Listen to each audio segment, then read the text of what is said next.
Good morning to some of you, good afternoon to many of you, and good evening in this worldwide SOS conference. My name is Scott Shahan. I am coming to you from Indiana in the United States. And yeah, I appreciate some of the reactions. Please, since it is a virtual conference, give those emoji type reactions, especially as I introduce Richard here. So Richard Harding is he's going to be speaking today. He is our guest and going to be presenting. He's coming to you from Newport, South Wales, over in the United Kingdom. Something really quick, as we were chatting, it's very neat. He is an amateur racing enthusiast. He goes and does some track days, also very involved with motorsports and following different motorsports like F1. So if you're a fan, give that a thumbs up, show him some support there. And he also says he's done some police chases where they do a training and the police will come and he will train them. He'll try to run from them, and then they they practice their skills that way on the track. So now let me introduce to you Richard Harding. I'll read you his bio and then we'll get into letting him present. So our next presentation is an investigation into retrievable PII data from a Mercedes-Benz NTG6 IVI module. Richard Harding, a digital forensics master's student from the University of South Wales. He says his classes are starting tomorrow. He will discuss how he uncovered significant privacy issues in the Mercedes-Benz infotainment module. His work reveals how unencrypted personal data like call logs and navigation history can easily be retrieved without any authentication. This is raising serious privacy concerns in connected vehicles. So without further ado, Richard, I will get off the stage. And just as a reminder to the audience, please, on the right side, ask your questions. There's a tab, Q&A on the right side of the screen, and upvote your favorite questions. So when we get to the last 8 minutes of question and answer, I'll go through, and Richard, I'll give you the top questions, and we'll go for about the last 8 minutes. Cool. All righty. Thanks, Richard. Thank you very much, Scott. Welcome to today's presentation, an investigation into retrievable PII data from an NTG6 infotainment module. Again, thank you, Scott, for the introduction. It saved me a few moments, but I am a current master's student at the University of South Wales and recently graduated with my bachelor's as well. I'm a husband, father of 2 boys. I live in South Wales, and today's presentation is taken from work that was done as part of my bachelor's dissertation project. Firstly, I'll briefly discuss some of the main concerns surrounding personal information in connected vehicles, the current UK legal regulatory landscape applicable to the project and to the UK, and why it ended up being Mercedes-Benz and then the NTG6 module. A brief little bit on some of the Mercedes-Benz policy analysis that I did, the methods and techniques for the module acquisition, and then the Windows and Linux-based investigation that was performed, the challenges I faced with that, and the decision to automate the data retrieval process, how I went about finding and extracting the data, the results of that, and just a few plans then on some future work. So modern vehicles are becoming more complex than ever, often referred to as computers on wheels. They can contain anything up to 150 ECUs and over 100 million lines of code, something that's seen referenced in quite a bit of academic papers as well. Born out of a demand for user experience and convenience, they often integrate technologies such as navigation, Bluetooth, internet, Android, Apple, and Apple CarPlay are all standard these days, all of which generate significant amounts of data, including personal information. And this type of data will be vehicle information such as the make, the model, the VIN, real-time performance data, things such as braking pressure, vehicle speed, vehicle and owner user information, data such as the names, addresses, contact details, biometric and communication histories, location information, connectivity information, and diagnostic data then collected for maintenance, safety critical, and normal vehicle operations. Some of the UK legal and regulatory landscapes that are applicable to the project. First, we have the Data Protection Act. This is the UK's implementation of the GDPR and comes with a set of principles that must be followed by anyone responsible for handling personal data in any way.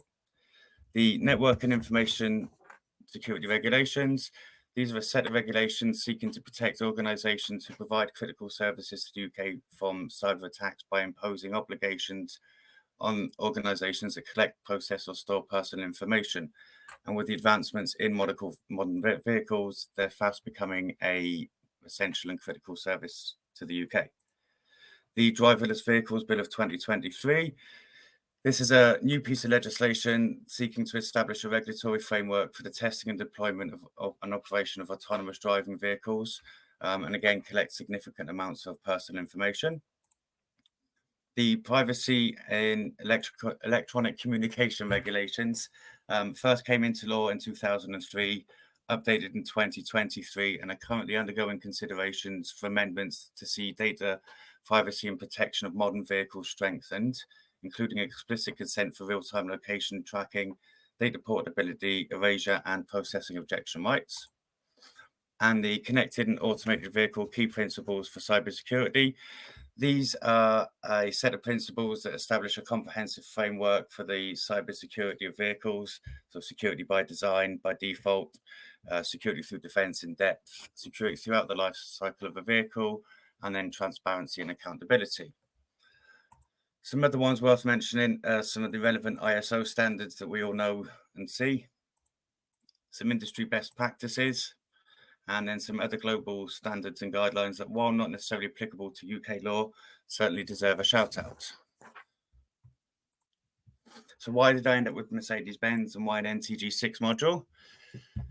In order to find this out, I accessed the UK's Department for Transport Vehicle Statistics, and the results of that for the 2022 and first 2 quarters of 2023 showed Ford, Mercedes and Vauxhall as the most licensed vehicles on the road. From that, I researched some infotainment modules. Vauxhall was way too complex for the scope of my project, but Ford used the same modules across the range. Ford used Sync 3 and Mercedes with the NTG6 module. Ford had been used across the range since 2015, and these are some of the pictures of the module we ended up with. And Mercedes, again, the images there have been used across the range since 2018. I also wanted to use a method that would require open source solutions. And through research, found out that Ford would require the use of Burla IVI software. So I proceeded to purchase the Ford module, and with thanks to Noel Loudon from Harpershaw Investigation Consultants, they are a UK vehicle forensics company, he helped facilitate the use of a NTG6 module through one he purchased himself through eBay as well. Whilst we were all waiting for this, a bit of a policy analysis was performed. This was done to try and understand the methods of data handling, what would and wouldn't exist, and try and get an idea of that picture beforehand. Some of the data I did expect to find as a result of the analysis included expected name, contact details. This would be information of the vehicle owner or user, and sensitive information such as location data. There was also sections where the data wasn't necessarily clear. It was data that was shared within the Mercedes-Benz group or with third parties, but what data was to be shared wasn't necessarily stated. The Fletch-Kincaid is a set of readability tests that determine how difficult something in English is to read. As an example, anything from 0 to 10 is university level or higher. The Mercedes-Benz group policy analysis scored 15.6, very difficult to read and understand. And for your average user would require a lot of simplification for better user comprehension. Some other notes here then, some other findings that I found is that the policy could specify limitations on data collection and ensure alignment with the UK GDPR a little more. There were some very vague transfers to data that was transferred across borders, and a need for some clearer safeguards.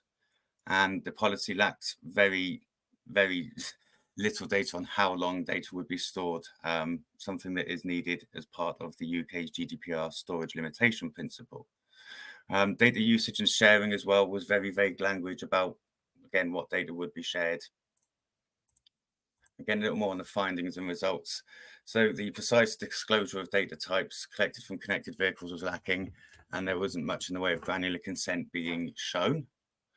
And and the policy lacked detailed connected vehicle specific security measures. It is worth noting I didn't perform the analysis on the Mercedes Me privacy policy. I didn't have access to the full vehicle or a mobile enabled device.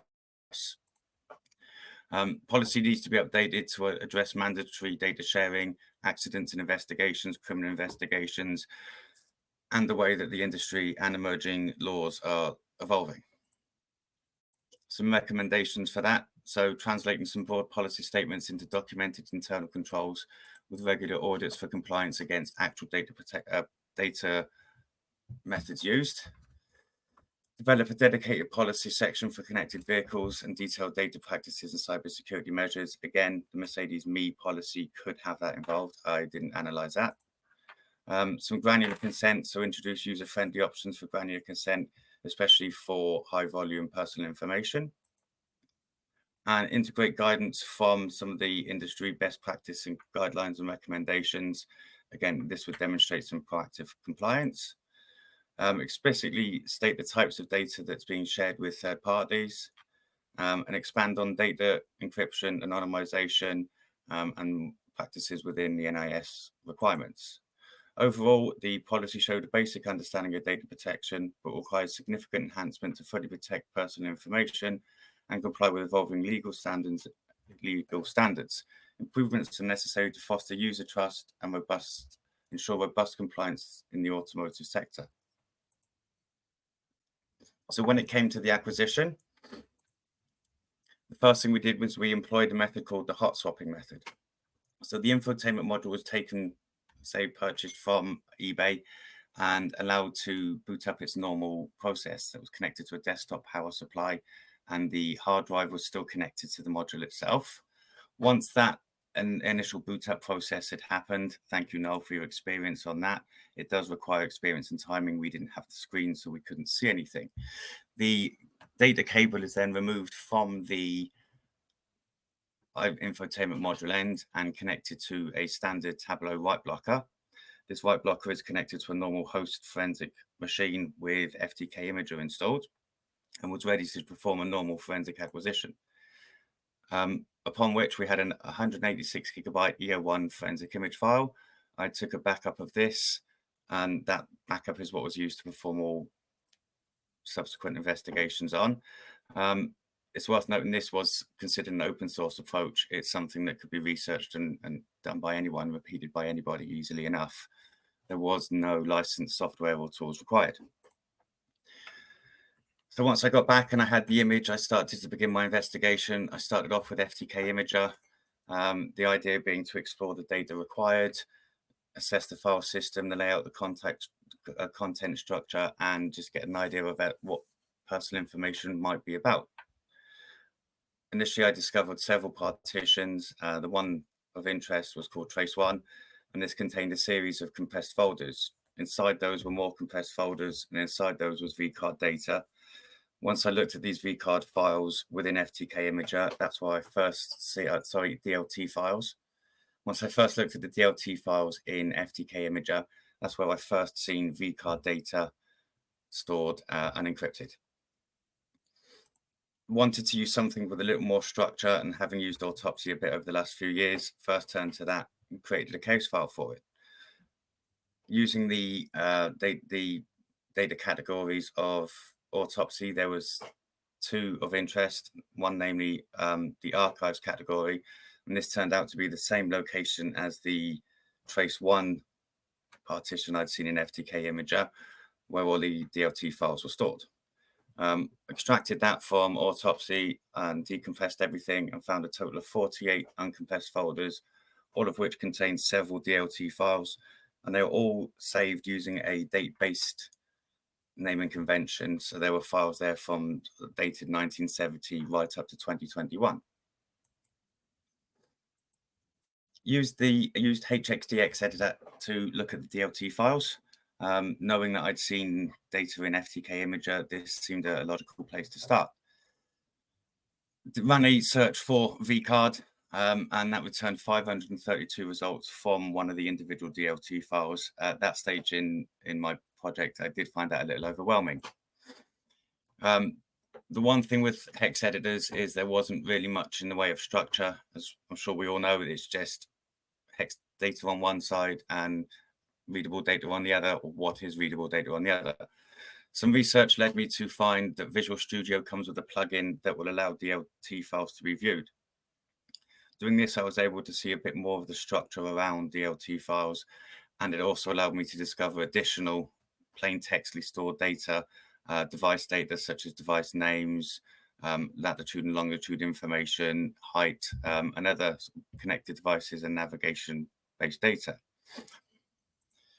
FTK Imager was great for the initial forensic acquisition and just exploring and having a look around. Autopsy was great then. It provided me with a bit more sort of structure to the searching of the data, and Autopsy just revealed that Visual Studio revealed there was even more personal information to be discovered. I then decided to move towards Linux. I'd been speaking with Noel Loudon and sort of explaining how manually I'd been doing things with Windows, and he mentioned trying to find DLT file viewer, something available on GitHub. And the point of DLT file viewer is that it's software built with viewing DLT files in mind. Set myself up with a very simple Ubuntu virtual machine, installed DLT file viewer, and made sure all the data extracted from Autopsy was available. Search for begin vcard. I will go into this a little bit more, but begin vcard was present at the start of every bit of vcard data I'd discovered so far, but returned no results. Back to hex editor, I took the hex values, just double check those with CyberChef, and on a different DLT file, this returned 53 results. So again, I knew that there was going to be personal information within these DLT files. But at this point, everything had been very manual, very time consuming. It was a lot of copying and pasting. Some data was still hexadecimal, so would require decoding and converting back into plain text. And it didn't really provide much in the way of forensic integrity, which is something I wanted as part of the project too. At this point, I decided to look towards automating things. It might make things a bit faster. I knew there was data there, and this could be the starting point for it.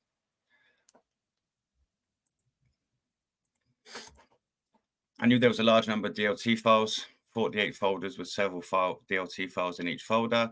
I knew there was sensitive information, but I knew that the volume of data was more than likely going to be way too much for manual examination. So the first thing I did was create a Python script to count the total number of DLT files and try and get an idea of exactly how many I was dealing with.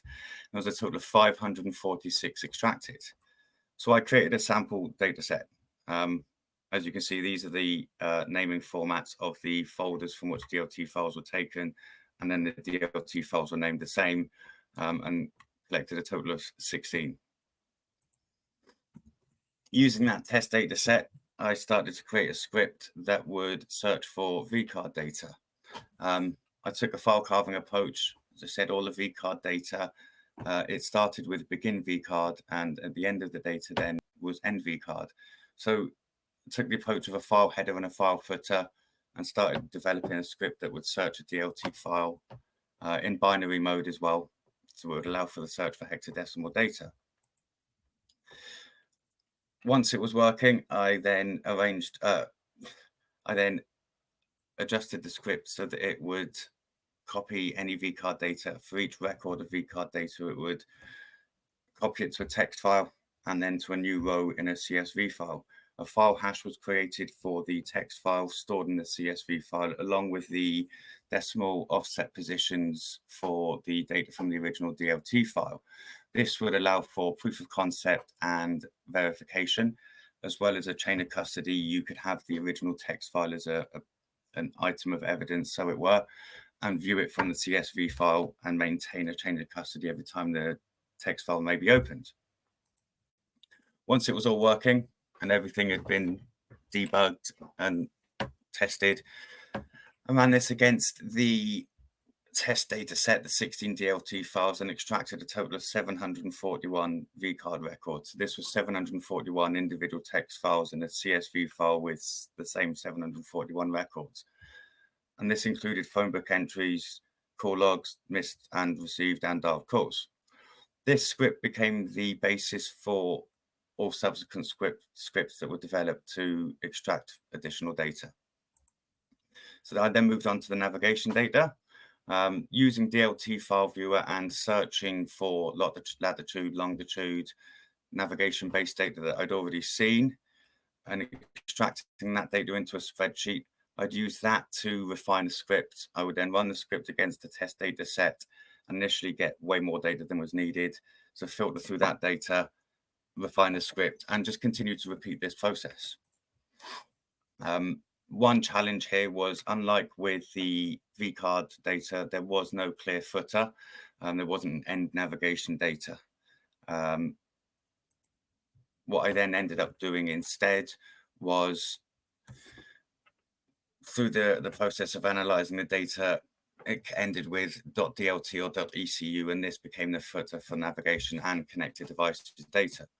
Again, once the script had been refined and was capable of running properly, it worked against the test data set and extracted 1,568 navigation records. Again, these were saved as individual text files and to a CSV spreadsheet. With the NTG6 module, data wasn't stored in a GPS format. It's stored using GNSS format. Some research led me to Ordnance Survey's website, where I was able to find out that you can just divide it by 10 million. Doing this allowed the coordinates to simply be converted to GPS latitude and longitude coordinates. Used that then and removed any duplicates, and was able to plot those to a route that had been taken for the vehicle. Moving on then to the connected devices, I repeated exactly the same process using DLT file viewer and the data into a spreadsheet, run the script, and would use the results of the script to refine the data again and continue to repeat this process. Again, the challenge I faced was there was no clear footer. DLT and hex, DLT and ECU became the values that served as a footer for the end of connected devices data. Once it was run against the sample test data set, data for 3 connected devices was found. This was exactly the same when I ran it against all 546 DLT files. There had only been 3 devices connected. There wasn't any other additional devices found. So the final results of all of this then, once I took all the scripts that were working against the test data set and ran it against all the DLT files that had been extracted, I found dialed calls, missed calls, received calls, and phone book records. They were identifiable by an XIRMC tag, as I call it, that would indicate which of the records was applicable. A total of 1,281 call log records were taken from the NTG6 infotainment module. And these consisted of 236 received calls, 216 dialed calls, 72 missed calls, and 657 phone book records. With the navigation data, a total of 17,063 items were discovered from the test data set. When converting this and removing all duplicates, a total of 1,233 rows of data were found. When I attempted to do this against the full DLT file data set, all 546 files, the results were way too much for the scope of the project. There was not enough time to filter through it all, as a result of which I stuck with the test data set for the submission of my final project. Nonetheless, once all this data had been extracted, converted, and duplicates removed, a total of 197 coordinates were able to be used to plot the route that had been taken for the vehicle. And for the connected devices, as I mentioned, the same data was found against the test data set as against all DLT files. Using the device name attribute, there was a device for a device name called Andy, a device name called Helen's iPhone, and a third device, Helen's work iPhone. There should be an image for that one. I do apologize for that.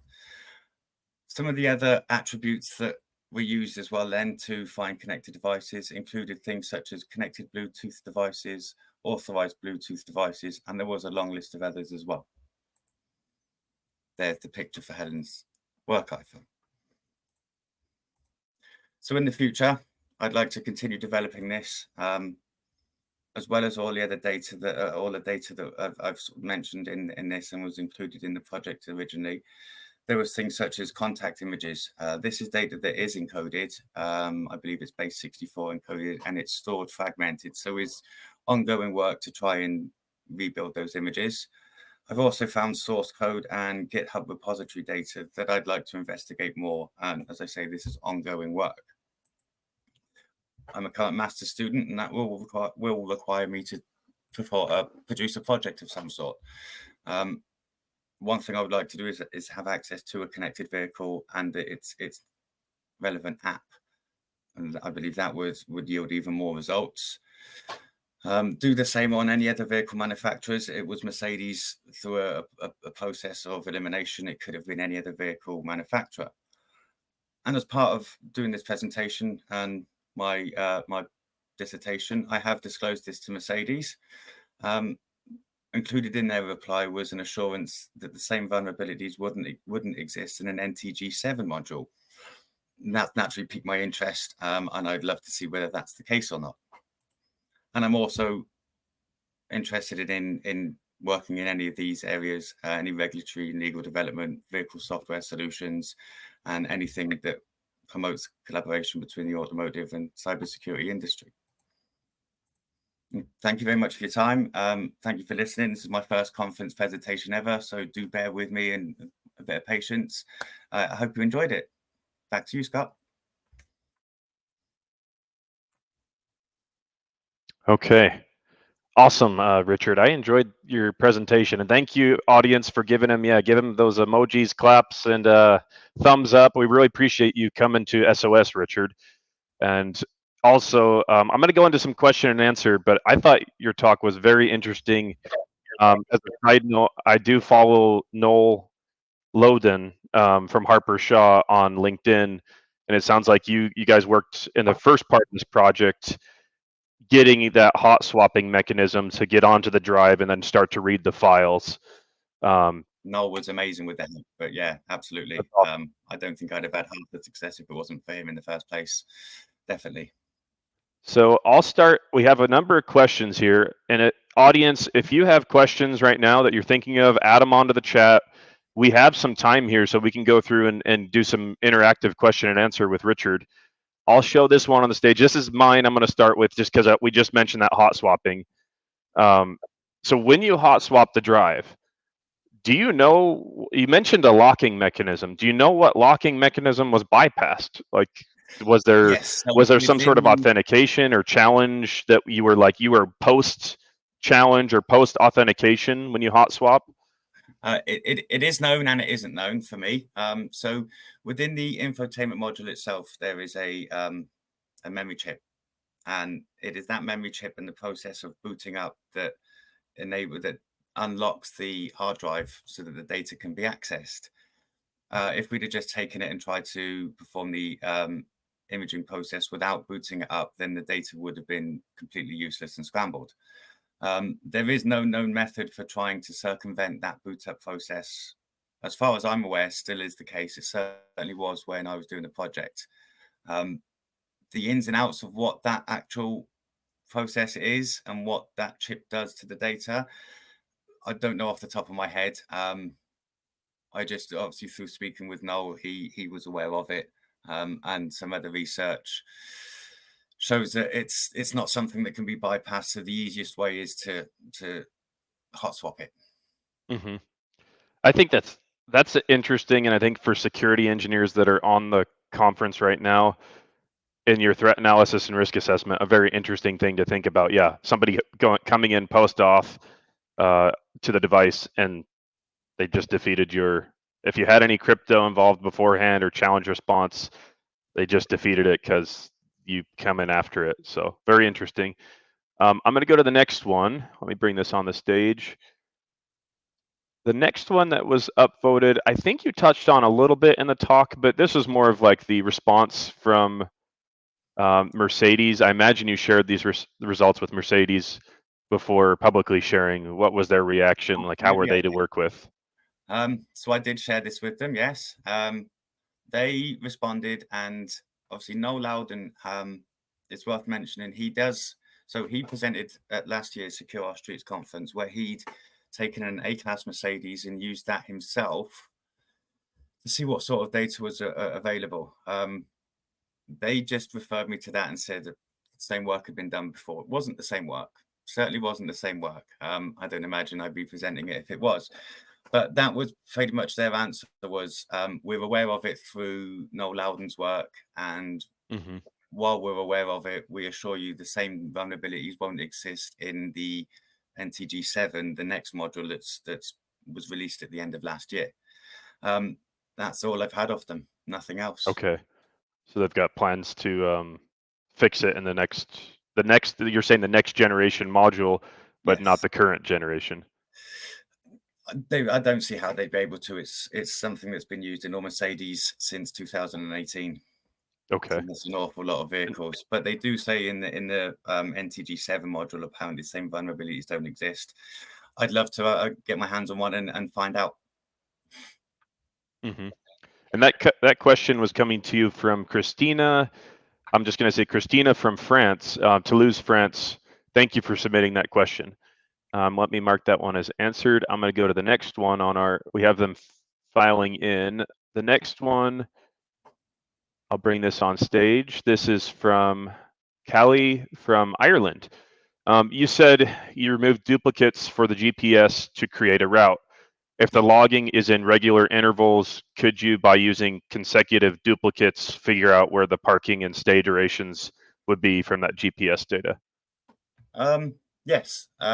So again, through looking through all the data, as I said, I ran the scripts and sort of refined things. You could see where a vehicle had its gears selected, because all the presentation I've done is based on the personal information. So there was no driving or diagnostic information included. But at one point, I could see where a vehicle had driven down a road and picked up all the Wi-Fi hotspots down that road and timestamped when they had. It had parked outside a nursery, and then you could see that the vehicle had gone into first gear, reverse, first gear, reverse. So they had reverse parked outside a nursery, stayed stationary for 8 minutes, and then driven off and gone down this road and picked up more Wi-Fi signals. The owner of the vehicle was dropping their child off at a nursery. So you could literally sit there and go down to that level of data by logging it. I may have missed this. You're saying it was also logging Wi-Fi, like as it drives by and it's seeing different access points, it's logging. Obviously, it wouldn't be the vehicle that would log in it. It would be the device that's connected. Okay. But either way, yes, it was still picking up where it scanned Wi-Fi signals in an area. For every access point that it encounters from the phone? I'm assuming so. For the sake of one, for the sake of 1 minute, there was 70 odd Wi-Fi, 72 Wi-Fi SSIDs. Yeah. Up on, and that's on one road in the sake of 1 minute. It's scary, the amount of data that's just collected, all around us. Okay, I'm going to mark that one as answered. Thank you for submitting that one, Callie. And I hope if I'm pronouncing your name incorrectly, I apologize. I'm doing my best here. We'll go to the next question. Let's bring this one on stage. Oh, that one for some reason. Oh, okay. Let me go to this next one here. The show on stage. This is coming from Alexander in France. Is there any legal obligation in the UK to report PII, personally identifiable information leaks? Yes, I mean that's a broad question. Of course there is, definitely. So if you're a organization who's had a data breach and personal identifiable information has been leaked, if you like, because of that, then there's very much a legal obligation for you to do so. At the same time, if I go out and buy a used vehicle and that information, that personal information is stored on the infotainment system and I access it, there is no legal requirement for me to have to report that. Every used vehicle is going to have data stored on it until it's rewritten by newer data. So in that sense, no, there's not. Another example would be when we went up to see no louder than half a shore. Obviously, a hire vehicle was used. In the infotainment system for that hire vehicle, we were able to see some of the data for somebody who had used the vehicle a year before and download it just by plugging a USB straight into the vehicle. We didn't have to take the vehicle apart or anything. So just the USB system, the USB on the infotainment system. And that's a hire vehicle. There is no legal requirement on the hire company to even clear the data from the front end of a vehicle in the UK. Yeah, and all this is apparently, I think there's a question coming up, but like when you go to buy and use a device, obviously you agree to terms and conditions written by some crafty legal group that is going to bore you on all the text, and somewhere in there's going to be some things that you agree to as far as your personal data. How does that conflict? I mean, I this drives me nuts with everything that's free to use, or you have to agree to these terms to use and get the updates to the device. So you're locked into these terms and conditions as a user. That was part of the reason for the policy analysis. How difficult is it? Because that's where, like you say, that one sentence that applies to the terms and conditions, it's in things like the privacy policies and the terms of service or terms of use that this data or this information will exist. So how easy is it for the average person, the average vehicle user, to sit and understand? It's not. Yeah. There's a company actually deserves a bit of credit. I forgot them. Privacy for Cars, Andrea Amico. Oh, yes. In your panel discussion today. Mm-hmm. So a lot of the work he does, advocates for privacy in vehicles. And he's got a website, the Vehicle Privacy Report, and that will point the user. So you can go and put your VIN number in. I used it as part of the project to save me a lot of time on finding the management policies I needed. But it will go on. You can go on there and view these management policies, just put in your vehicle VIN number, and it will tell you all the types of data that's collected. That's something that's well worth a mention as well. Okay. Yes. Thank you. And yes, also Andrea is also as you mentioned, part of the SOS conference for 2024. So appreciate that. And also thank you, Alexander, for the question. Let me bring up the next one. Still got a few minutes left, so we can still have a good chat here. This is from Juan De Vos. Have you ever had to use known exploits to enable or perform your analysis, any of your own or not yet? I think he's referring to the attack that you've done either on this project or other projects, or are you still is that going to also be part of your master's degree process? Master's, sure. At the moment, no, it was all that was part of the point. Part of the point was to do it as open source. If a bachelor student could sit there and do this, what could somebody who's been involved in cybersecurity for 20, 30 years perform and produce? And it was all done. Hot swapping is probably the biggest exploit because it's something that's known. But no, otherwise it was all just done through open source and finding data and writing Python scripts. Awesome. Okay. Thank you, Juan. Thank you for that question. Got another one I'll bring on stage. Richard, you're doing awesome. We're getting I like the interaction we're getting. Lots of good audience questions. Again, if you have any others, please put those on the question and answer tab, and we'll go through them. I have one here I know Dr. Jetsabel quite well. She's involved with SOS and has been today, I'm sure, all over the conference. Considering the privacy policy you analyzed from Mercedes and the privacy practices identified, which articles of the GDPR were violated? I'm glad someone asked because I went to the effort of making sure they were written down. That's good. So for data minimization, you've got Article 5, and then cross-border transfers would be Chapter 5 of that.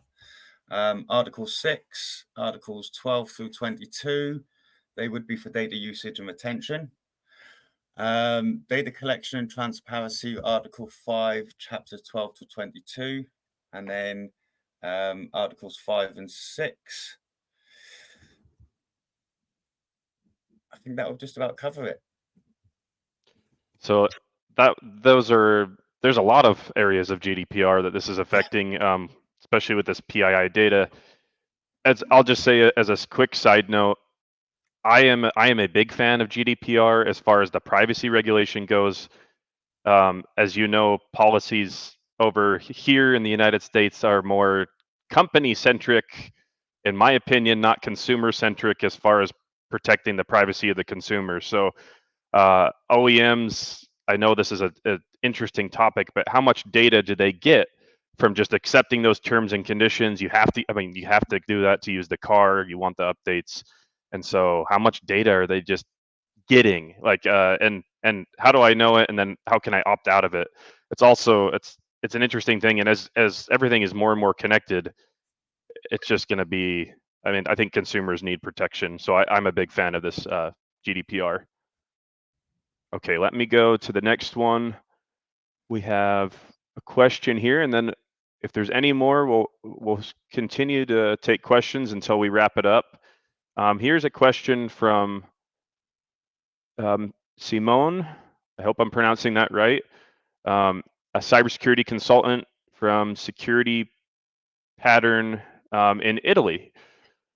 Often the data left on the device are an afterthought for the OEMs, or is it simply treated as accepted risks by the manufacturer, even if the data are road user information? Are there any regulations in support of the 21434 R155 that close the gap here? Caught me off guard with that one. I don't know the policy, the regulation in depth, but what could close the gap for the risk? So when the data is collected, I hope this answers it anyway. When data is collected, it stores or it stayed on the vehicle, stays on the vehicle until it's rewritten. At the moment, the way that the data writing works, and there isn't really much that manufacturers can do about it. If you take the Mercedes that I used, if you were to wipe the data included in that infotainment system is some of the source code, so you're then going to wipe some of that source code too, and then you're going to affect the operations of a vehicle. Replacing that data with something anonymous is probably the best mitigation against that sort of risk I could think of. You could take a Mr. Joe Bloggs and rewrite data with Mr. Joe Bloggs, and then if I was to sit there and try and access that data, I'm only going to see a Mr. Joe Bloggs who doesn't exist. Whether that's within the regulation, there isn't very much being done in terms of regulation to stop this from happening. It's more so Andre Amico, for example, he works more in sort of stateside, but on putting some responsibility on vehicle manufacturers or on car hire senders to wipe the front end of that data, so that if I'm to go and hire a vehicle, I don't see the last 10 people that have used the vehicle. But that's the data still resides on the vehicle. It's still stored on the infotainment system or on other ECUs within the vehicle. Mm-hmm. How to get around that? That is part of the issue. For me, it would be replacing it with false information. As far as in depth for that regulation, that might sort of exceed my current knowledge and skill set, I'm afraid, at the moment too. Okay. Hope that's a bit of help anyway. Hope that sort of answers it. Yes, and actually, I was going to say we are at time for question and answer. So I appreciate Richard. Thank you for taking these questions, and thank you, Simone from Italy, for that last question. As we end this presentation here, first off, yes, thank you, audience, for giving him. Let's give Richard a round of applause virtually with the emojis.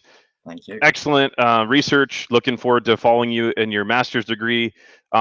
Will you be around for if somebody wants to come to the lounge, which is on the SOS conference, will you be going to the lounge right after this to take question and answer? I'm around for about an hour. Okay. So Richard. So awesome. By all means, I'll pop into the lounge and hang around for an hour, definitely. Okay. So if you would like to meet with Richard in the lounge right after this, I'm going to end it. Richard will go to the lounge. Look for him on the stage 1 lounge we were at today, I believe. So look for his name in the lounge. Again, thank you, Richard. I appreciate your time and you coming to the SOS conference. And Thank you, audience, for your participation and great questions. I'm going to end this, and we'll see you in the next session. It's starting in about 5 minutes. Thank you. All right. Thank you, guys.